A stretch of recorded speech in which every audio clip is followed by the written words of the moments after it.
আজি আমাৰ বাবে এটা অতি আনন্দৰ দিন কিন্তু এই আনন্দৰ মাজতে আমি সকলোৱে মনত পেলাইছো ভাৰতবৰ্ষৰ প্ৰাক্তন প্ৰধানমন্ত্ৰী ডক্টৰ মনমোহন সিং ডাঙৰীয়াক নতুন বছৰৰ আগমন সকলোৰে বাবে আনন্দৰ বতৰা কিন্তু এইবাৰ নতুন বছৰ আগমনৰ প্ৰাক মুহূৰ্তত প্ৰধানমন্ত্ৰী মনমোহন সিঙৰ বিয়োগে আমাক সকলোকে শোকাকুল কৰি তোলে অসমৰ পৰা সুদীৰ্ঘ কাল ৰাজ্যসভাত সাংসদ হিচাপে প্ৰতিনিধিত্ব কৰা ভাৰতৰ বিত্তমন্ত্ৰী আৰু ভাৰতৰ প্ৰধানমন্ত্ৰী ৰূপে দেশখনক আগুৱাই লৈ যোৱা প্ৰধানমন্ত্ৰী মনমোহন সিঙৰ অৱদানক আজি আমি নতুন বছৰৰ দিনাখনে আকৌ এবাৰ সোঁৱৰণ কৰিছো আৰু তেখেতৰ মৃত্যুত আমি গভীৰ শোক প্ৰকাশ কৰিছো শ্ৰদ্ধাৰ ৰাইজ নতুন বছৰে নতুন সংকল্প আনে আৰু নতুন বছৰে মানুহক নতুন কাম কৰিবলৈ শক্তি যোগান ধৰে কাৰ্যভাৰ লোৱাৰ প্ৰথমৰ পৰা আমি এটা প্ৰচেষ্টা আৰম্ভ কৰিছিলো যে বৰ্তমান জলবায়ু পৰিৱৰ্তনৰ যি ঋণাত্মক প্ৰভাৱ তাক দূৰ কৰিবৰ বাবে আমি অসম ৰাজ্যিক পৰিবহণ নিগম আৰু ৰাজ্যৰ পৰিবহণ বিভাগৰ জৰিয়তে নতুন ব্যৱস্থা হাতত লোৱা এই ব্যৱস্থাৰ অংশ হিচাপে আমি পৰ্যায়ক্ৰমে গুৱাহাটীত ফসিল ফুয়েল অৰ্থাৎ ডিজেলৰ বাছসমূহৰ পৰিৱৰ্তন কৰি CNG আৰু ইলেক্ট্ৰিক বাছ সেৱা প্ৰৱৰ্তনৰ বাবে প্ৰচেষ্টা হাতত লৈছিল ইয়াৰ ফলত আপোনালোকে দেখা পাইছে যে কেইদিনমান আগতে আমাৰ সমগ্ৰ দেশত প্ৰদূষণ আটাইতকৈ কম বুলি যি এক AQI এয়াৰ কোৱালিটি ইনডেক্স দিল্লীত যেতিয়া বহুত বেছি বাঢ়িছিল সেই সময়ত গুৱাহাটীক আটাইতকৈ কম প্ৰদূষিত চহৰ বুলি আমাৰ বিজ্ঞানীসকলে বা সমীক্ষাত প্ৰকাশ পাইছিল কিন্তু এই ক্ষেত্ৰত আমি কৰিবলগীয়া আৰু বহুত আছে স্বচ্ছ সেউজ বহনক্ষম ভৱিষ্যতৰ বাবে আমি নিৰন্তৰ কাম কৰি যাব লাগিব আজিৰ দিনটোত আমি সকলোৱে জানো যে গুৱাহাটীত ইয়াৰ পূৰ্বে 2021 চনৰ 20 আগষ্টত আমি লোৱা কেবিনেটৰ সিদ্ধান্ত অনুসৰি 100খন CNG বাছ আৰু 200খন ইলেক্ট্ৰিক বাছৰ সেৱা আমি ইতিপূৰ্বে আৰম্ভ কৰিছিলো আৰু আজি এই 300 বাছ গুৱাহাটীত পৰিচালিত হোৱাৰ পিছৰ পৰা গুৱাহাটীত জলবায়ু বা পৰিৱৰ্তনৰ প্ৰভাৱ বহু গুণে কম হৈছে আজিৰ দিনটো তেনে এক দিশত আমি আৰু এক নতুন বলিষ্ঠ পদক্ষেপ ল'ব বিচাৰিছো আজিৰ দিনটোত আমাৰ ৰাজ্য চৰকাৰে আৰু 56খন ইলেক্ট্ৰিক বাছ আমাৰ পুঁজিৰ পৰা ক্ৰয় কৰি আমি ASTCক আগবঢ়াব খুজিছো যাতে ASTCৰ সৰ্বমুঠ বাছৰ সংখ্যা 356 লৈ বৃদ্ধি হয় ইয়াৰ লগে লগে মই অত্যন্ত আনন্দৰে আপোনালোকক জনাব খুজিছো যে প্ৰধানমন্ত্ৰী নৰেন্দ্ৰ মোদী ডাঙৰীয়ায়ো আমাক আৰু 100খন বাছ PM বাছ সেৱাৰ অধীনত যোগান ধৰিবলৈ সিদ্ধান্ত লৈছে অৰ্থাৎ আজি চলি থকা 356খন বাছৰ উপৰিও 2025 চনৰ ভিতৰত আমি আৰু 100খন নতুন ইলেক্ট্ৰিক বাছ আমি পাব পাৰিম যদি এই 100খন বাছ আমি আৰু অধিক প্ৰধানমন্ত্ৰী ডাঙৰীয়াৰ পৰা পোৱাৰ যিটো ব্যৱস্থা সি যদি 2025 চনত পূৰ্ণ হয় তেতিয়াহলে 2026 চনত আমি আমাৰ যিবিলাক ডিজেলত চলা বাছ তাক আমি সম্পূৰ্ণৰূপে বন্ধ কৰি আন লাভদায়ক পথবিলাকত তেওঁলোকক চলাবৰ কাৰণে আমি অনুমতি দিব পাৰিম এইটো নহয় যে বাছ বন্ধ কৰি দিয়া মানে তেওঁলোকৰ বাছ কেখনে গ্যাৰেজত সোমাব তেনেকুৱা নহয় তেওঁলোকক তাৰ পৰিৱৰ্তে গুৱাহাটী নলবাৰী গুৱাহাটী নগাঁও এই ধৰণৰ সেৱাবিলাক আমি তেওঁলোকক গতাই দিম যাতে গুৱাহাটীখনক আমি সেউজ বা এটা গ্ৰীণ কৰিডৰলৈ ৰূপান্তৰ কৰিব পাৰো ইয়াৰ লগে লগে গুৱাহাটীত আমাৰ প্ৰথমটো আইএছবিটি আজিৰ পৰা 15 বছৰ আগতে বেতকুছিত আৰম্ভ হৈছিল ইয়াৰ পিছত আমি এটা সিদ্ধান্ত লৈছিলো যে খানাপাৰাত আমি এটা আইএছবিটি কৰিম আৰু জালুকবাৰীত আমি এটা আইএছবিটি কৰিম যাতে আমাৰ যাত্ৰীসকলে বহু পৰিমাণে তেওঁলোকে সুবিধা পাব পাৰে আজি আমি বেতকুছিত 5 বিঘা মাটি খামৰি 12.26 কোটি টকাৰে নিৰ্মাণ কৰা আন্তঃৰাজ্যিক বাছ টাৰ্মিনেলটো মুকলি কৰি দিয়াৰ বাবে আমি আজি সক্ষম হৈছো আৰু সকলোৱে এই কামৰ আজি আমি সাক্ষী হৈছো এই বাছ সেৱা বা এই আইএছবিটিয়ে বেতকুছি আইএছবিটিৰ পৰিপূৰক হিচাপে কাম কৰিব এই আইএছবিটিৰ 10খন বাছ ৰাখিব পাৰিব ইয়াতে ফুড কোৰ্ট বা মেডিকেল সুবিধা আদি থাকিব যাতে উজনি অসম লগতে বৰাক উপত্যকা মেঘালয় অৰুণাচল মণিপুৰ মিজোৰাম ত্ৰিপুৰালৈ যোৱা ৰাইজে আমাৰ এই আইএছবিটিৰ পৰা যথেষ্টখিনি সুবিধা লাভ কৰিব পাৰিব আমি ইয়াত এখন ইলেক্ট্ৰনিক বোৰ্ডো আৰম্ভ কৰিছো বেতকুছিৰ পৰা বাছ আৰম্ভ হোৱাৰ লগে লগে যাত্ৰীসকলে ইয়াতে নিজে তাক দেখা পাব পাৰিব আৰু যাত্ৰীসকল সাজু হ'ব পাৰিব বাছ অহাৰ লগে লগে তেওঁলোকে ইয়াতে উঠিব পাৰিব মই পৰিবহণ বিভাগক অনুৰোধ কৰিম যে আমাৰ হৰাইঘাট দলঙৰ তলত ৰেলৱেৰ পৰা আমি যি মাটি লৈছো কিবা এটা কোৰ্টত কেছ চলি আছে সেই কেছটো সোনকালে নিষ্পত্তি কৰাৰ ব্যৱস্থা কৰি জালুকবাৰীটো আইএছবিটি নিৰ্মাণৰ কাম আমি পূৰ্ণগতিত আগবাঢ়িব লাগে তেতিয়াহলে আমাৰ এটা আইএছবিটি জালুকবাৰীত হ'ব যোনে নামনি অসমলৈকে যোৱা ৰাইজক সহায় কৰিব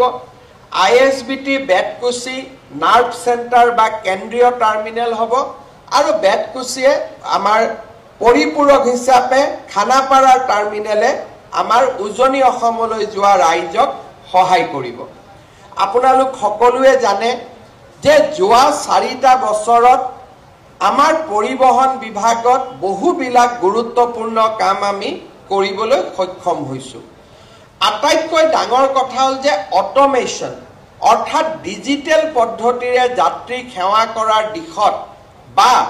পৰিবহণ বিভাগৰ সেৱা লাভ কৰিব খোজা ৰাইজক আমি সকাহ দিব পাৰিছো আৰু আজি দেশৰ ভিতৰতে ট্ৰান্সপোৰ্ট গোটেই ব্যৱস্থাটো ডিজিটেলাইজেশ্যন কৰাৰ ক্ষেত্ৰত আজি অসমে 1 নম্বৰ স্থান লাভ কৰিবলৈ সক্ষম হৈছে কেইদিনমান আগতে উত্তৰ প্ৰদেশৰ পৰিবহণ মন্ত্ৰীক মই লগ পাইছিলো তেখেতে মোক বাৰে বাৰে সুধিছিলে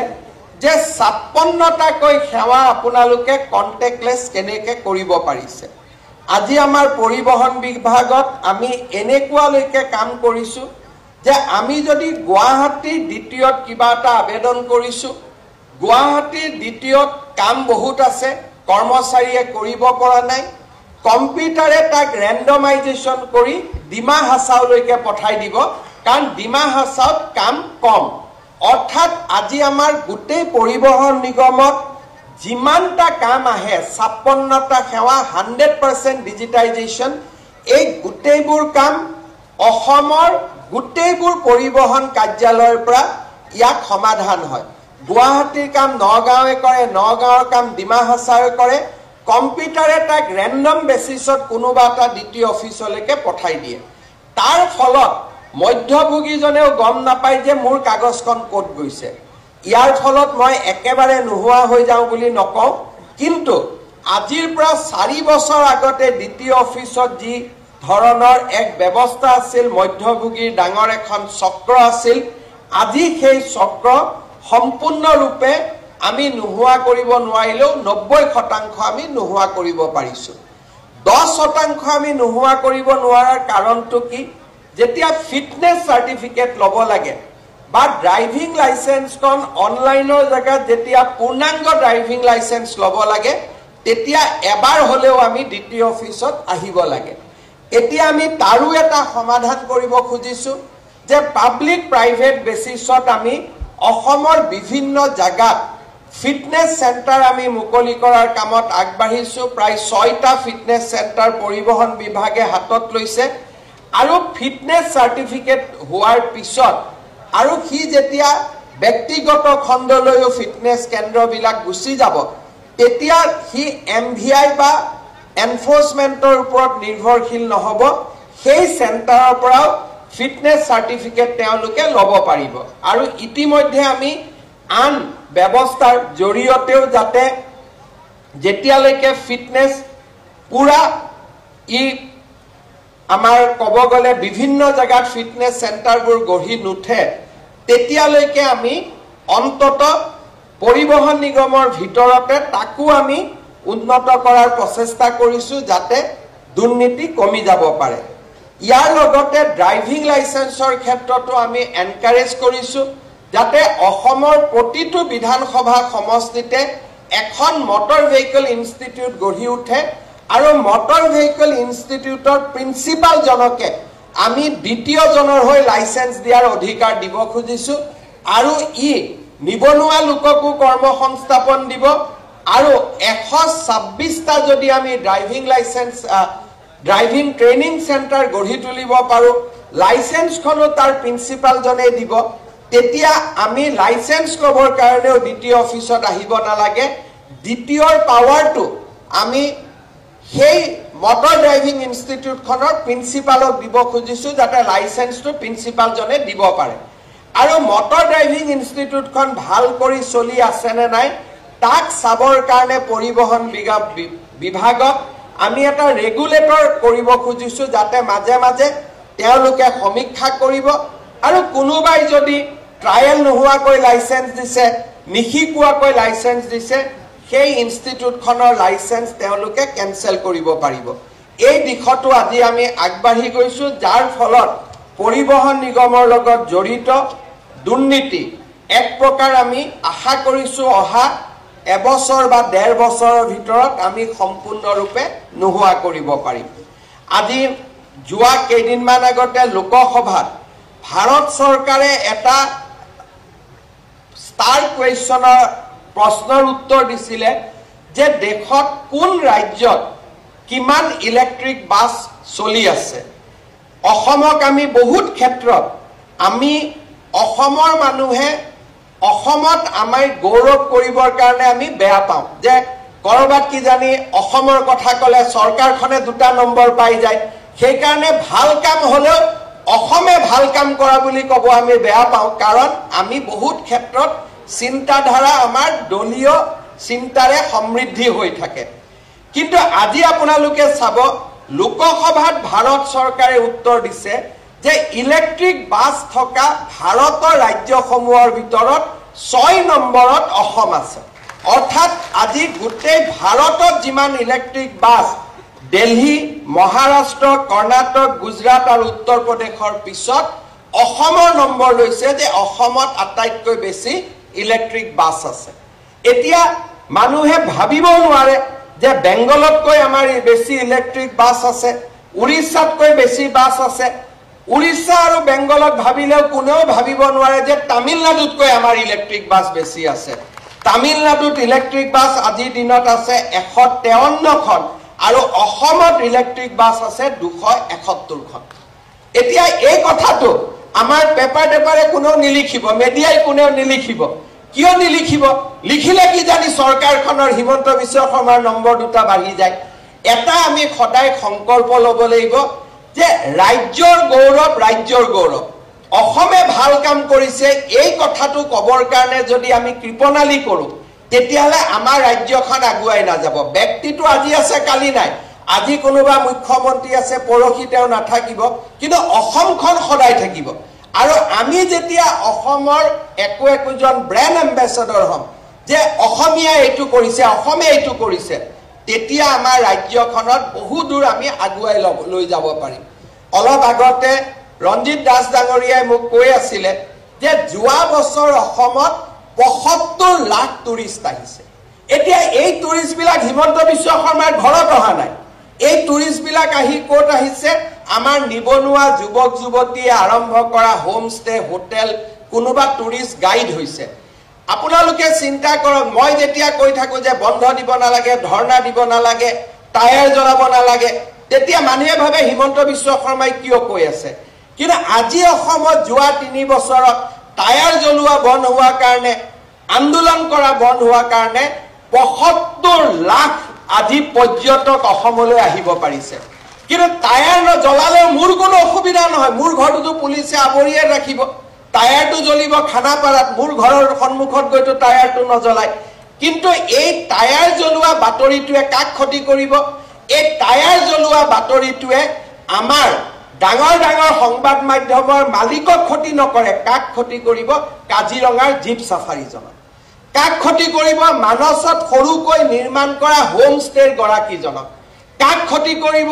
গুৱাহাটীত নতুনকৈ বেংকৰ পৰা লোন লৈ স্থাপন কৰা সৰু হোটেলৰ মালিকজনক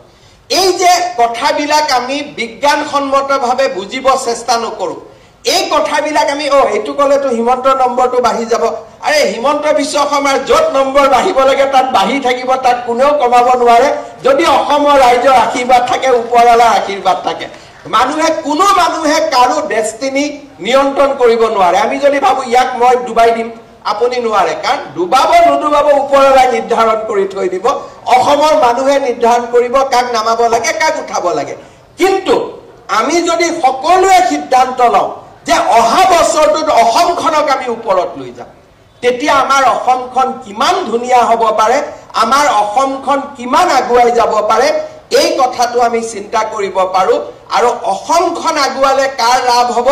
অসমখন আগুৱালে অসমীয়া মানুহৰ লাভ হ'ব আমাৰ ব্যক্তিগত কাৰোবাৰ লাভ হওক নহওক অসমীয়া মানুহৰ আজি লাভ হ'ব তাক আমি সকলোৱে নিশ্চয় আমি অনুভৱ কৰিব লাগিব মই আশা কৰো আজি দিনটোত ২০২৫ চনৰ আৰম্ভণিতে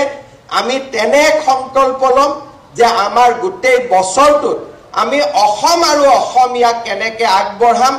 আমাৰ ৰাজ্যখনক ভাৰতৰ শ্ৰেষ্ঠ ৫খন ৰাজ্যৰ ভিতৰত কেনেকে লৈ যাম সেই সংকল্পই যাতে আমাৰ চিন্তা আৰু আমাৰ মন মগজু গোটেই ২০২৫ চনটো ক্ৰিয়া কৰি থাকে তাৰ বাবে মই আহ্বান জনাম আজি আমাৰ এই সভাত পৰিবহন নিগমৰ বিষয়েও যথেষ্ট কথা উল্লেখ হৈছে পৰিবহন নিগমে লাহে লাহে